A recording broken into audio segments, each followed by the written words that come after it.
দেখো এটা একটা বিরাট গর্বের বিষয় আফটার মিঠুন চক্রবর্তী জিদ্দা হতে চলেছেন বাংলার সেই মেগাস্টারটা যে বম্বে কাঁপাতে পারে যে মুম্বাই একদম এশিয়া আচমকায় কাঁপাবো মুম্বাই সেটাই জিদ্দা করতে পারে।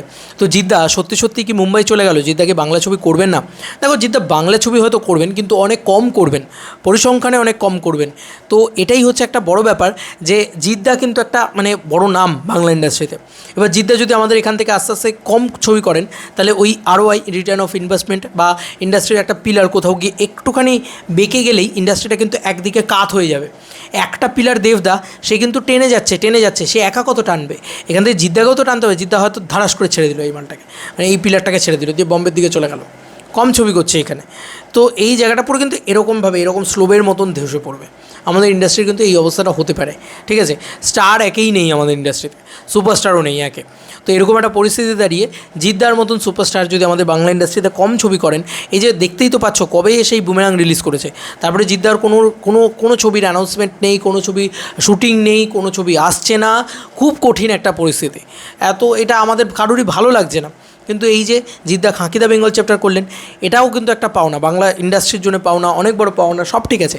তো ব্যাপারটা হচ্ছে যে জিদ্দা কিন্তু বম্বের জন্যই কাজ করে যাবেন পরবর্তীতে, কারণ জিদ্দা আন্ধেরিতে ফ্ল্যাট নিয়েছে, আন্ধেরি ওয়েস্টে বোধহয় ফ্ল্যাট নিয়েছে। তো ওটা একটা মানে খুব দামি একটা জায়গা, বম্বের আর কি খুব দামি জায়গা। সেখানে জিদ্দা যদি নিজের জায়গা তৈরি করতে পারবেনও আমার শিওর, কারণ প্রচুর অফার্স জিদ্দার কাছে আগেও এসছে, এখনও আসছে। তো ব্যাপারটা হচ্ছে নেক্সট মিঠুন চক্রবর্তী হতে পারেন কিন্তু জিদ্দা। কিন্তু ব্যাপারটা হচ্ছে মিঠুন চক্রবর্তী হয়েছে তখন আমাদের ইন্ডাস্ট্রিতে বুম্বাদা একটা ঠেকনা দেওয়ার জায়গায় ছিল, এবং বুম্বাদা একা কাঁধে টেনে নিয়ে গেছে ইন্ডাস্ট্রিটাকে, আর মিঠুন চক্রবর্তী মাঝে মাঝে এসে ইন্ডাস্ট্রিটাকে একটু বাঁচিয়ে দিয়ে যেত, মানে ওই মেগা স্টারডামটাকে এনে একটু ছিটে ফোটা দিয়ে যেত এবং বাঁচিয়ে দিয়ে যেত। আমি ইন্টারভিউ করেছি, সেখানে মিঠুন চক্রবর্তী বলেছে যে কম টাকার বিনিময়ে বাংলা ইন্ডাস্ট্রিকে বাঁচিয়ে দিয়ে যাওয়ার কাজটা মিঠুন চক্রবর্তী করতো।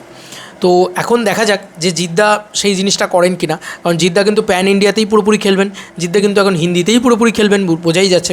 তো এটা বাঙালিদের জন্য কঠিন কষ্টের ব্যাপার, ঠিক আছে? আমার মনে হয় বাংলা ইন্ডাস্ট্রির জন্য কষ্টের, বাঙালিদের জন্য কষ্টের। কিন্তু জিদ্দা তো নিজের যে লক্ষ্য সেটাতেই তো জিদ্দা অনার রয়েছেন না, সে তো তার দিক দিয়ে ঠিকই আছেন, তাই না? তো আমার মনে হয় যে এতে কোনো অন্যায় নেই, জানো তো, এটা একদম ঠিকই আছে। জিদ্দার জায়গায় তো ঠিকই আছে। জিদ্দার তো লক্ষ্যই ছিল যে সেই জিদ্দা বম্বে কবে কাঁপাবে, জিদ্দা মুম্বাই কবে কাঁপাবে, কারণ এই ছেলেটা বাংলায় তো কিছু করতে আসেনি। জিদ্দা তো গেছিলোই বম্বে কাঁপাতে। তবে বম্বেতে হওয়ার পরে তেলেগু ছবির পরে আজকে বাংলা ছবিতে সাফল্য পেয়ে গিয়ে বাংলায় স্টেক করে গেছে জিদ্দা। তো অ্যাকচুয়ালি তো জিদ্দা চায় বম্বে মানে মুম্বাই কাঁপাতে, তাই আমিও চাই যে জিদ্দা মুম্বাই কাঁপাক, তাহলে আমরাও বাঙালিরা হিসেবে গর্ববোধ করবো, আমরা অবশ্যই গর্ববোধ করব। কিন্তু জানি না ভাই কী হবে এক্স্যাক্টলি, বলা মুশকিল অ্যাকচুয়ালিতে। তোমাদের আর কি মতামত এন্টায়ার ভিডিওটাকে নিয়ে জানিও কমেন্ট সেকশনে। চলো বন্ধুরা, নতুন কোনো ভিডিওতে দেখা হবে, বাই।